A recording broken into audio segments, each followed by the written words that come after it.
Hello everyone, it's Linen, and today I want to do a video about oracle decks. I don't really use oracles that often, I guess. I'm more of a tarot person. However, I do use oracles because there's such a freedom to me with oracles. I don't happen to like the oracles that have a system, like say if they have a section of stones and then a section of chalices, you know, kind of like if we were to take the majors and the court cards out of a tarot deck, we're left with an oracle deck. People have made oracle decks that have systems within them, and I tend to not like those types of oracle decks. I like the ones I'm going to show that are free, and we'll get into more about what I mean by that in a little while. But funnily enough, as I was doing the setup here, I realized that none of these oracle decks come with a guidebook. Actually, one of them does, but I'll show you that in a minute. So we've got a few decks here, and I'm kind of wanted to show how I work with them, but in a more free way, and for lack of a better term. So we've got this. This is turned around. Not that it matters really. We've got this, which is my greenwood, which I printed through the way that you can, like through Cheska Potter's website, and where the places of the names go were white, and they were kind of big and imposing. So once I had the deck, I just trimmed the names off because I couldn't take the stark white of the borders. So this is my lovely trimmed greenwood that I now actually use as as an oracle deck, because I don't know which card's which.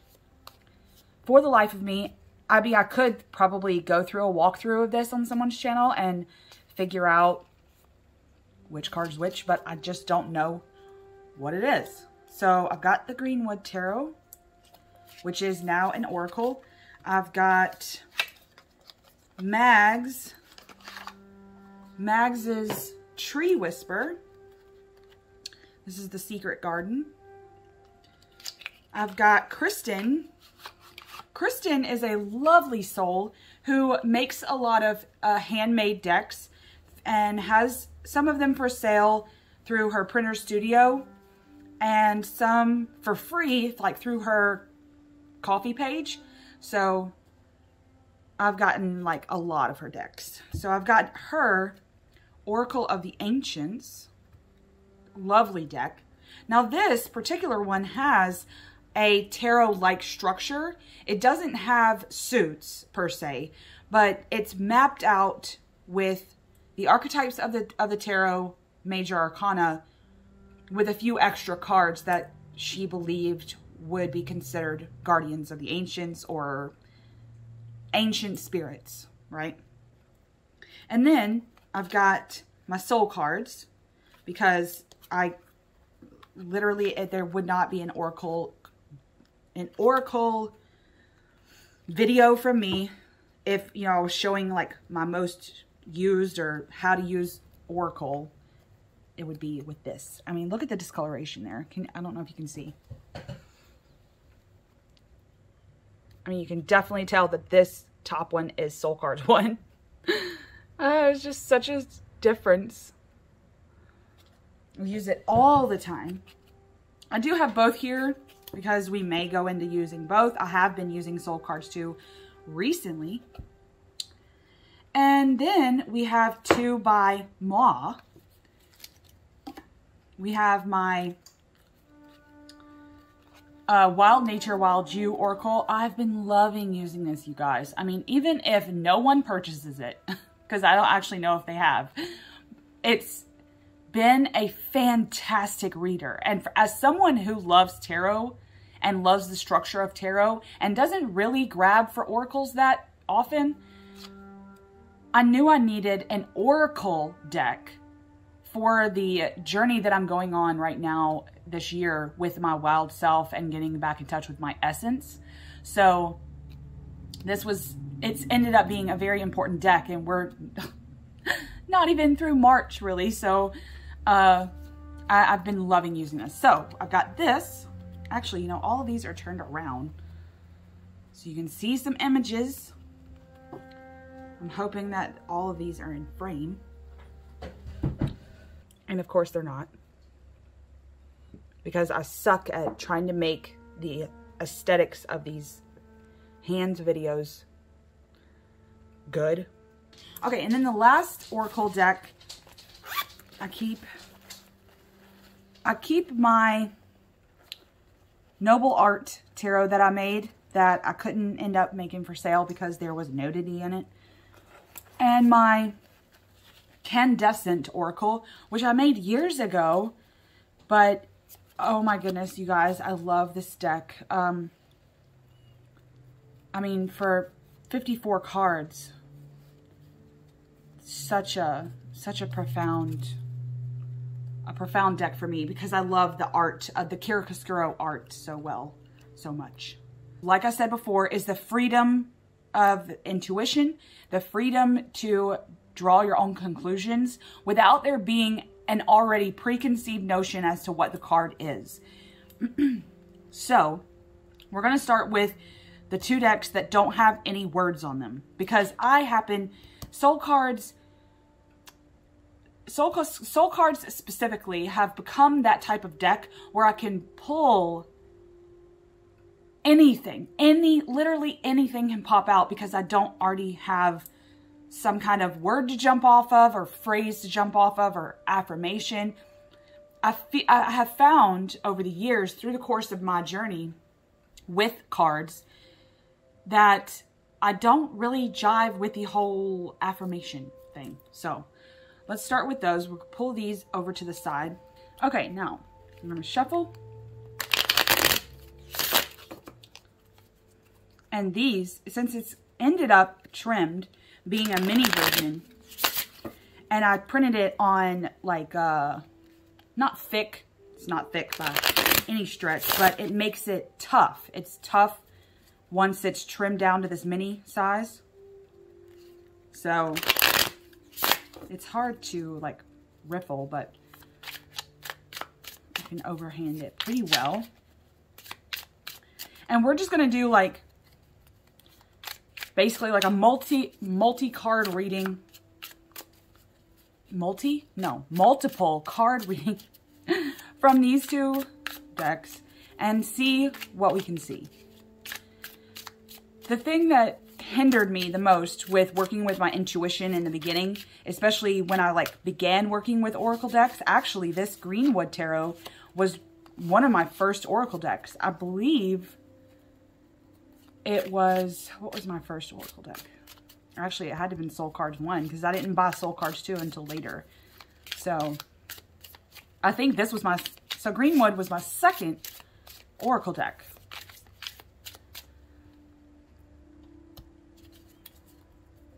And my biggest hindrance with working with my own intuition and trying to find images was I had to stop myself from trying so hard. I would try so hard to see a symbol, to see something happening in my life, to see an archetype. It was almost like when the cards would pop out, my brain was working overtime as to what that could mean, instead of just going with the first thing that came to my mind. And it was kind of hard to shift my brain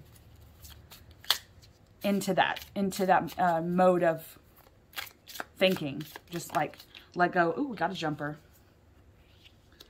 Oh, love this. I believe this is the Queen of Arrows. So that'd be the arrow swords in this deck. See, I don't know.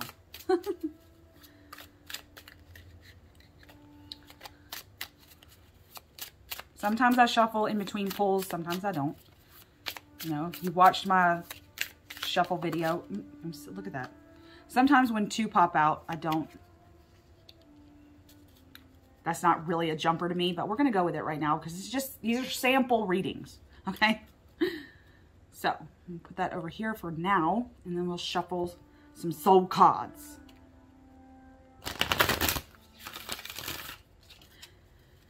These cards are a little bit big, and now that I have these cards spread on the table,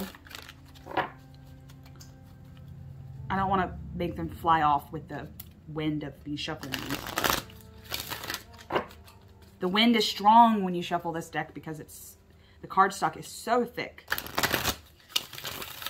So, and even after many, many years, Soul Cards' cardstock is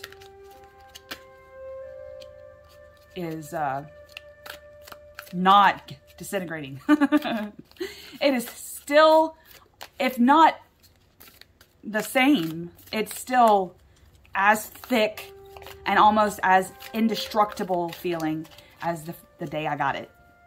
So, like, really tough cardstock. So, let me cut the deck just because the deck's telling me to do that, right? And that was a jumper, and we're gonna go with that. Okay, set that aside. All right, I like that we got this wren here, the wren card. I think that this is a wren. I mean, it's Celtic, so we could go with that. I mean, I could say finch, we could say anything. But we can look at this directionally, like these figures are looking this way, while this is sitting in the middle, and then the wren is looking this way, right? So it's almost like the two paths are going in different directions. But that was my first initial thought, right? And then now that I'm like kind of ruminating on that just in my brain, I think about the Chariot card. So I have to get out of the tarot archetypes, right? And not necessarily, if that's what comes to your brain, that's what comes to your brain. But I like the fact that this is a structure, like a stone structure, almost like a portal. But because little Bambi, if you can tell, is sitting here in the middle of this stone circle, it almost feels very protective. So we've got the nurturement here, this relationship here between mother and child, and the teaching. Actually, this doesn't have to be a mother. This just could be someone teaching a child. And I don't actually want to put the connotation of mother on there. But if something's getting taught, right? This is like a teaching moment. This is a protecting moment. And I can't really tell if this is supposed to be like a bird bath, right? Like a little nature-made structure, like hollowed out tree or something that could collect water here for the birds to bathe and play in. So I'm not really sure if that's it. But I'm kind of getting that vibe through my intuition, like first thought vibes, is that this could be like this nature-made well, like a well of water, that like a nature-made bird bath. And that has its own kind of protective essence to it. It has its own type of sacred space, right? And so this right here is telling me that when I, like with this card being in the middle, when I create this sacred space, this, whether it be real or imaginary space where I feel protected from the elements, and it's almost like I can generate this in my mind, you know, can like visualize this in a vision quest. Then I can, once that is established, the teachable moment can begin, right? And there's always a place within this portal / protective circle of stones that I can replenish my energy, because that's technically what I see happening here in this bird bath, is the birds flock there for energy, right? So this is all in a rebalancing of energies, but I have to protect myself first. So if I find this place and I manipulate this place where, whether in my mind or in the tangible world, where I feel protected. So basically it's just like getting my energy right, getting my mind and body right with the space that I'm in, and always know in the back of my mind that if I have to get out of that space, or if I no longer feel protected, there's always somewhere else that I can go to replenish my energy. There's a teachable moment to be had, right? Now, I like that there's a vessel here that clearly shows some kind of water. So I like that maybe I went with the bird bath here because I saw the vessel, right? Maybe I somehow linked the two cards in my mind. So I like that play here. That this technically, I've turned this bird bath into this vessel. So this is what's representing the vessel. Now, the vessel itself doesn't necessarily have to be an actual vessel, as in a bird bath. This could be talking about the vessel that is my mind. There's stuff in the vessel that is my mind, body, and spirit that is contained, right? So it's not free flowing. And maybe that's restriction, right? I look up here to this card and it looks like these two figures are tangled up in each other's energy. Maybe I'm in a shadow dance with someone. Maybe it's the fact that because these energies are interlocked, it's, again, not free-flowing. I'm not feeling protected. I'm feeling too much in tandem with another soul that I can't seem to separate, right? Now, this could be a beautiful thing. I don't know why necessarily I'm turning it into a, well, I don't want to say negative, but into a, I need to get away from this person. It may not be that. This could be the two souls that are here, right? That this mother, this teacher, this figure that's in my life, that's giving me the nurturement that I need in terms of this teachable moment, I have to allow it, right? I'm allowing it. I have to allow the both energies to play on each other. And then maybe the vessel is what I contain from that experience. And that by allowing the energy to flow within this other being that's going to teach me, be a little bit more open-minded towards the teaching, right? You know how sometimes when you're getting taught something, you like get defensive. You're like, oh, I know that already, like, so it's just about, doing this, just like this card is doing. Find ways to stay protected, mind, body, and spirit. Know that there's always a place. There's always that place that you can go and replenish, but then also become the vessel. Become the vessel. Once you're taught this something, once you're allowing this energy and getting taught this, you then become the teacher, right? So this is just what my intuition is telling me, right? May not be what you see in the cards, but I'm just going off of what Oracle itself can teach me. Now, because this is a little bitty deck, I'm going to put these cards back in random spots, just because that just helps my brain to think that it's getting randomized. It's because this is a smaller deck than the soul cards. We'll use this again, but I want to use this no word oracle with a word oracle and see if the intuition is. And it's not, I guess it's really not about it being easier versus harder to read in terms of intuition with words or without. But it's like how I would use this deck that has no words, solely based on what you see in the cards and the images and things like that, alongside something that may give you one of the starting points or end points, right? Let's see. What am I feeling in terms of card number here? How many cards am I going to pull here? Feel ready to stop. Let's do 2 cards. That's what I'm feeling. Ooh, look at that. I believe this is the World card. Which, again, I need to get off that, okay? Now, because I see the tree here, I'm going to use the Tree Whisper. Look at this edge job. Isn't this beautiful? It's like the most perfect color, I think, for this deck. I didn't want to edge it. And this This deck is too big for my hands to like shuffle, so I tend to shuffle this way, like sideways. And I haven't ever done this before, so I have to get used to doing it that way. Like, some people do it and they do it just like they would be shuffling over that, like this way, but I can't. My fingers won't go around the cards.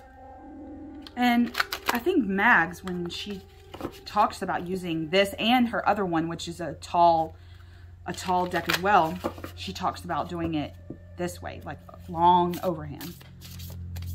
Look at the ivy peeking out. Oh, I'm sorry about the traffic noise, if you can hear that in the background. Ooh, we got a jumper. And because these cards are so big, I think I'm just gonna do this one card. Again, these decks that I'm using here don't have guidebooks. So we're really going off of our own mental capabilities here. Our own intuition.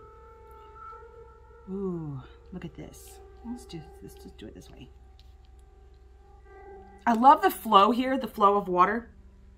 Now, there seems to be some chalices here at the bottom and two figures standing here, like moss-like figures. So that kind of makes me think of that these figures aren't in this realm. And that's something to think about. Okay, so we've got the tree with the labyrinth, which is a powerful symbol to me.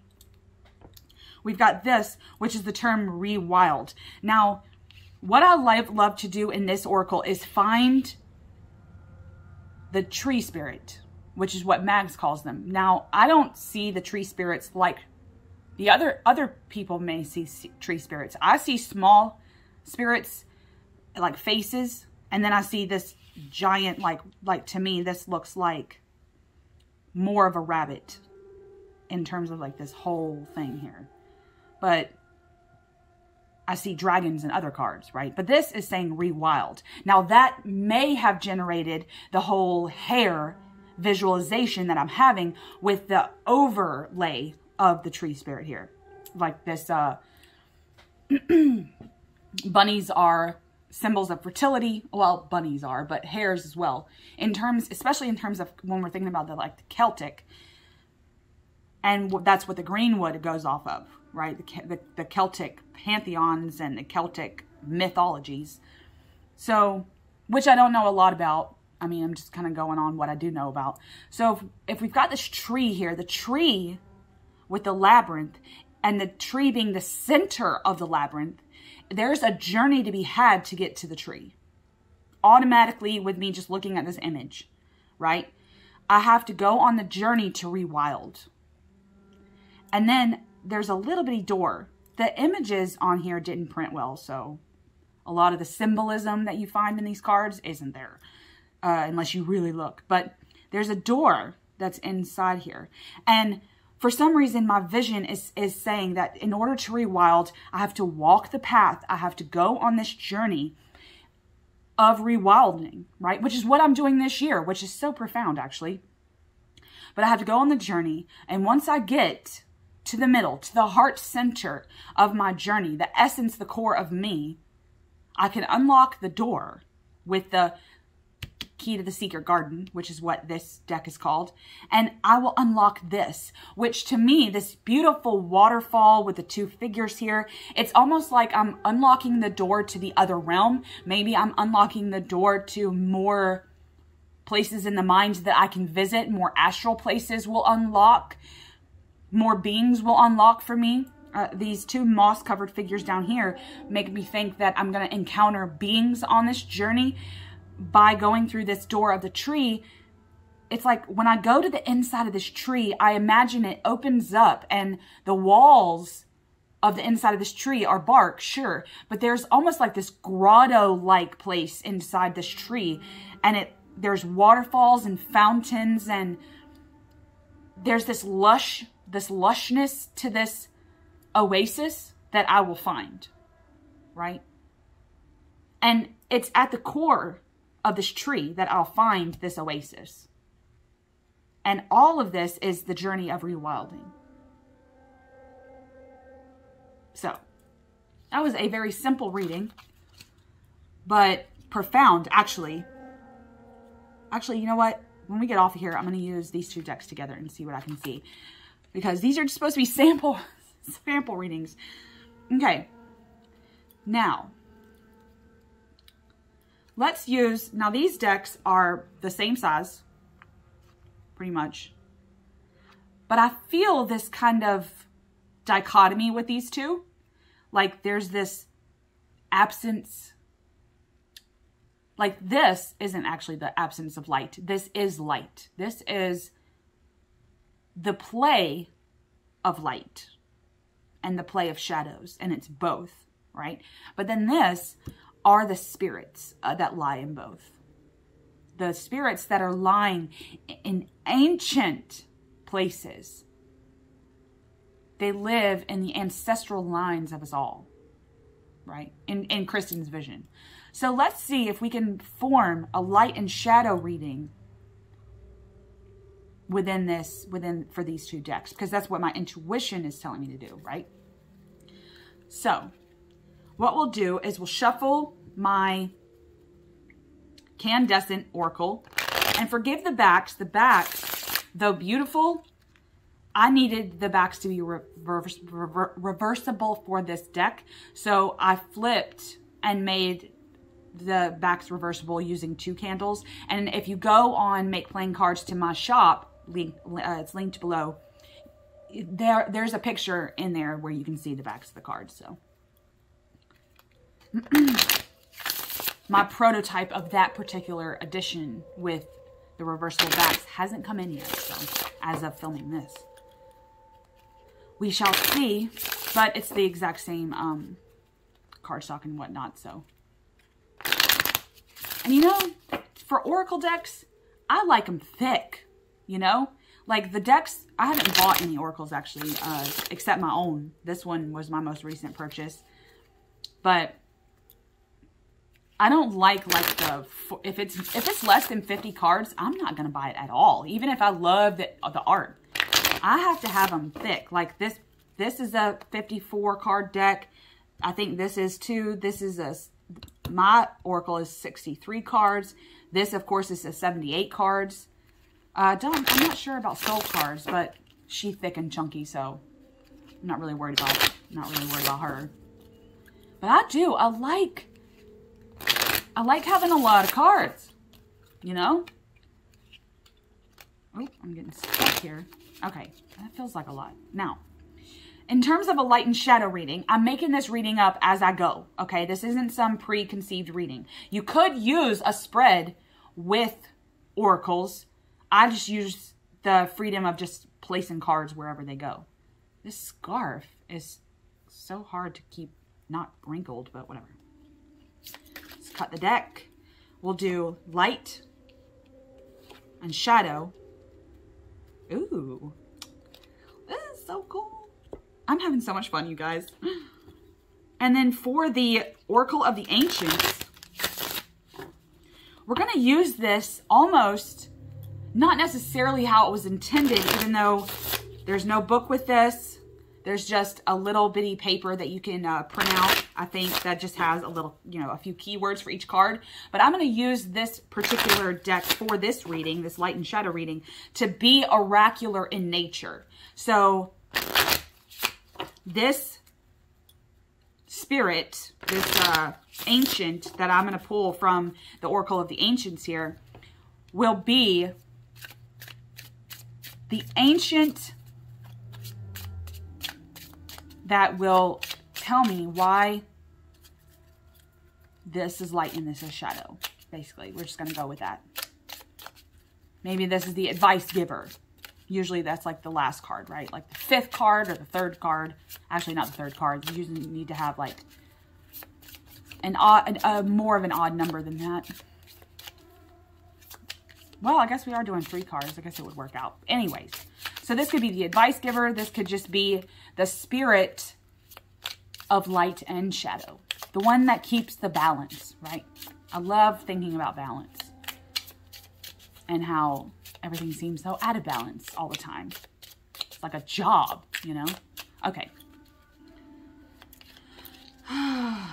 Spirit helping us. Ooh, look at this. The third heaven. Now, inside this Oracle of the Ancients, there are a lot of names that derive from the stars, right? So therefore, it's almost like whether or not these be humanoids or spirits that once resided here on this plane of existence, or where they reside in other parallel universes or, you know, parallel dimensions and things. This particular deck adds the stars and all the spirits could be that reside in the universe as a whole, which is why I was drawn to this deck. Because it's like, okay, well, even if we go on just Earth and all the planes of existence that are here and were, we have to go out to the cosmos as well. And that's what Kristen did with this deck. So anyways, now I like that it's the third heaven. I believe that that's a star. But with just the light here, this is kind of giving me Mars vibes, right? This is giving me Mars vibes. There's so much heat, right? Now, again, I was talking about there being balance. And when you think of this hot planet of Mars, you don't think of it being very balanced. But it's not that it's not wanting to be balanced. It's because of its position in the solar system. It's because of its position in terms of orbit, right? And its relationship to the sun, right? That's all. That's why it's hot. So, now we have nature here. Now, nature as in the opposite of nurture, but only in terms of the dynamic of the age-old dynamic of that.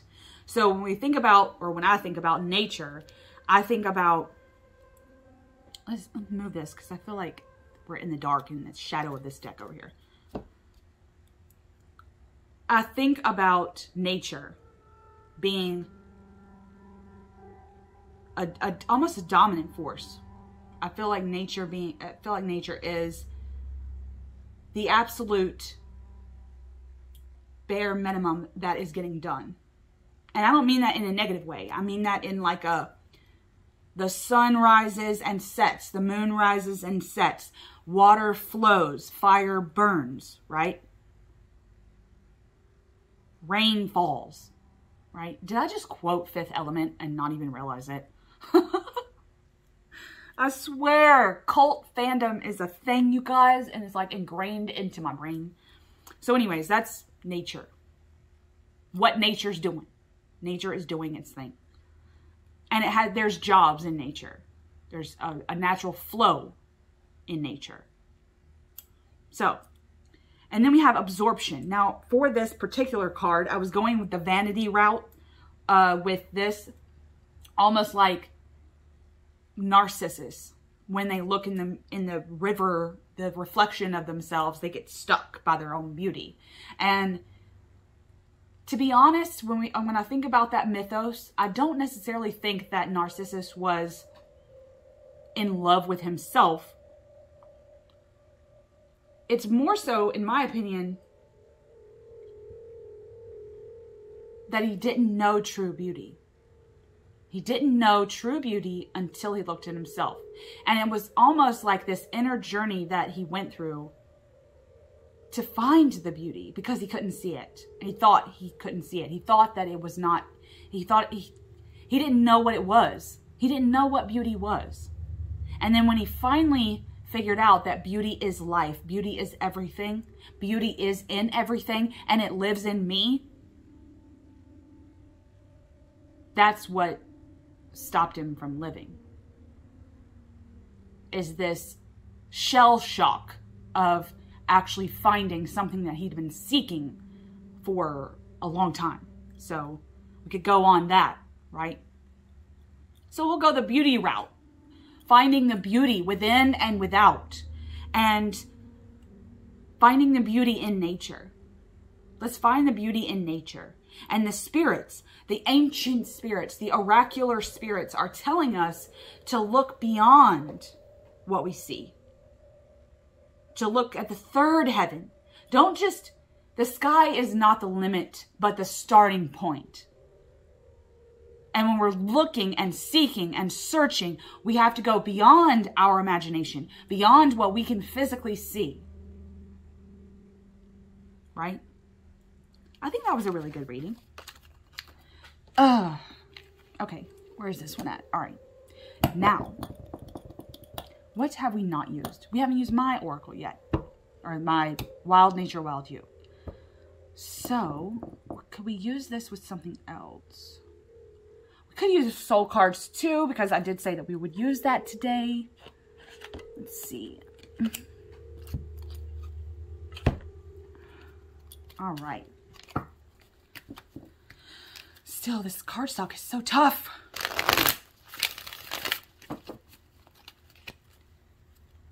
Now we'll use soul cards. And then kind of like what we do with tarot, because soul cards have no words, I will throw down some of these cards and then throw down some of the cards from Wild Nature, Wild You as kind of a clarifier to what we're seeing in the soul cards too. Right? Let's just say.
Was humming.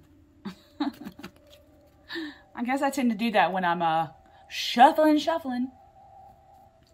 All right, let's throw some cards down. Oh, these cards, you guys. Okay. I love these decks. Look at this. Look at this. I don't know. I'm just drawn to this like unicorn figure that has no horn, right? There's all these beautiful rainbow colors in the background. Actually, there's a lot of rainbows happening. Rainbows right here. This rainbows and the stars. This is like a twilight scene. But the face on this unicorn is sad, right? Because someone has chopped its horn off. And they're using it like a wand down by the stream for their own gain, their own magic. I don't know. Ooh, excuse me. That's where my brain's going with this. Now, I'm trying to look and see. This looks like a hug. But there's still some differences here. Maybe this is the relationship between, maybe the unicorn trusted something. They trusted someone, but that person betrayed them, right? I like this figure over here because the hands indicate that they're trying to protect this flower blossom and that it's on their head, right? Not on the plant. So they've severed that connection. But once they severed that connection, it's like cutting a flower off of a rose bush, you know, eventually the rose will wilt. And it's almost like you're protecting it to the point where you're not allowing for the inevitability of what's to come. You're shielding it and you're protecting it so much. It's like that story of that little girl holding the bird, right? And she wants it so bad and wants to protect it so bad, she ends up squeezing it to death. That's kind of what I'm seeing here. But then this is energy. Right? I love how the hands are like this the energies flowing out of this figure's hands, right? So this is energy, and this is manipulating energy. Maybe that's the wizard that cut this unicorn's horn off. I was about to say hand. Unicorn's hand off. So see, I'm getting this vision of this wizard and this unicorn. They were in a relationship, some kind of dynamic, right? This is like a Merlin-esque figure. And this Merlin wizard figure being is trying to protect something to the point of severity, right? And they feel like they need this tool of the unicorn. They have to betray the unicorn in order to protect this thing that doesn't need this severe protecting. So, right, that's kind of where my intuition was going. Now, if we use my Wild Nature, Wild You as a clarifier as to what this all means, right? Now, my deck has one key word on them. So there's no affirmations or anything like that. It's a word. And you have to really ruminate on the word to get the meaning. But also the image as well. You know, this is nature. This is the beauty in nature. It's kind of like a running theme today. Find the beauty within and without, you know. How is a waterfall like your soul, right? So, such a beautiful experience that we have with nature and can have. But then there's also a destructive aspect to how we treat nature, right? I believe that the unicorn is pure of heart. And I believe that when we do things for our own selfish gains, that betrays the pure of heart. It's no longer about innocence anymore. It's about betrayal. Let's find the messages within. Woo! You know, coincidentally enough, I use nurture in this and my Candescent Oracle, which I don't know, is pretty profound. But I've always internally been interested in the balance of things, keeping the balance. I love this. This is this, okay? This is nurturement, but to a point of severe sheltering, right? It's not healthy nurturement, right? You don't see the mama bird in this. She's off doing her thing. She's allowing the egg to do its thing in the nest while she has to go and do what she has to do. But this, they're not doing that, right? They're using their energy almost to the point of burnout, right? I feel like this is a burnout situation.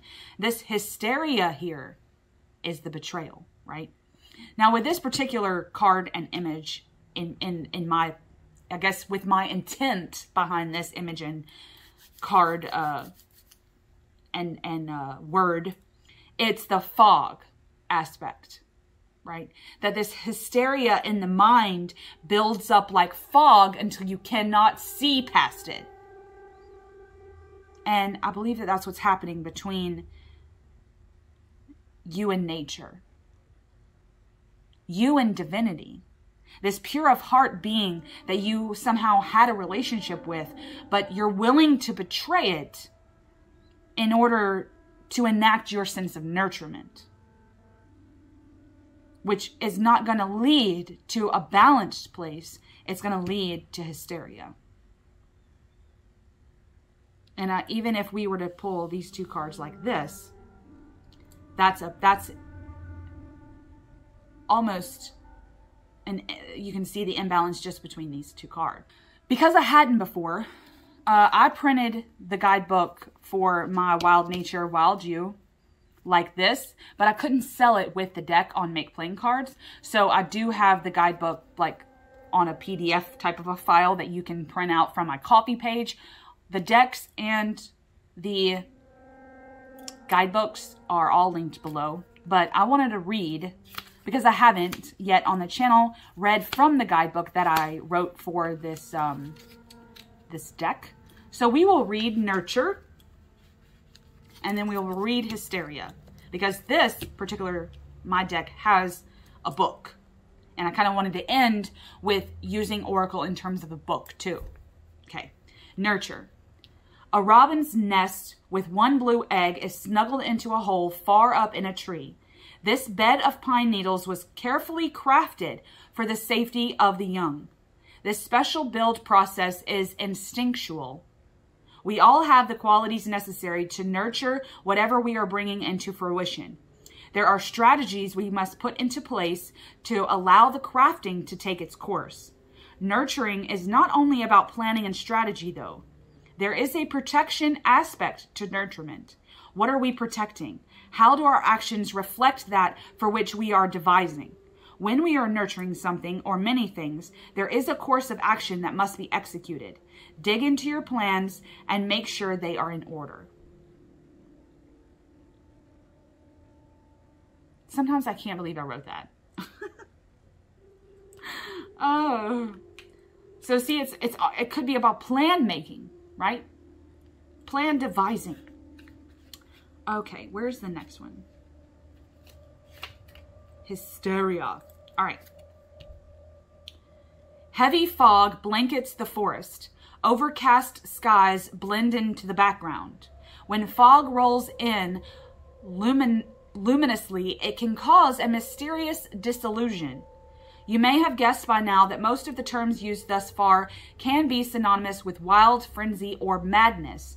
Here, hysteria can be specified as uncontrollable outburst.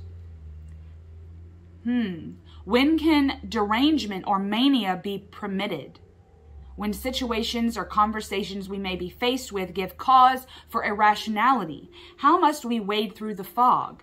The answer is simple. We must be patient and allow the fog to lift in our brains and in our hearts. Give ourselves a chance to discern the situation. Only by letting go of rationality and crying out loud in a release of grief, or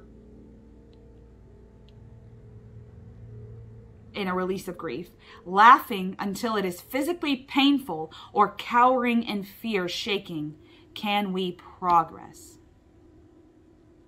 No, sorry, can we process?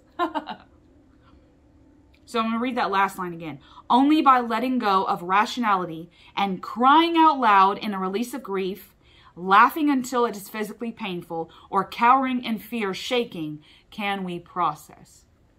So it's allowing the hysteria, allowing the fog to fill up, but then also allowing it to dissipate. I think that this could be fog. The fog is generated from what our life experience is. We have to allow it. We have to allow the hysteria and the mania in order for the processing to begin and end. Okay. Now, those were the decks that I wanted to show you guys and a little on how I use them. Those are such beautiful readings, to be honest with you. I loved them. So, leave me your thoughts below.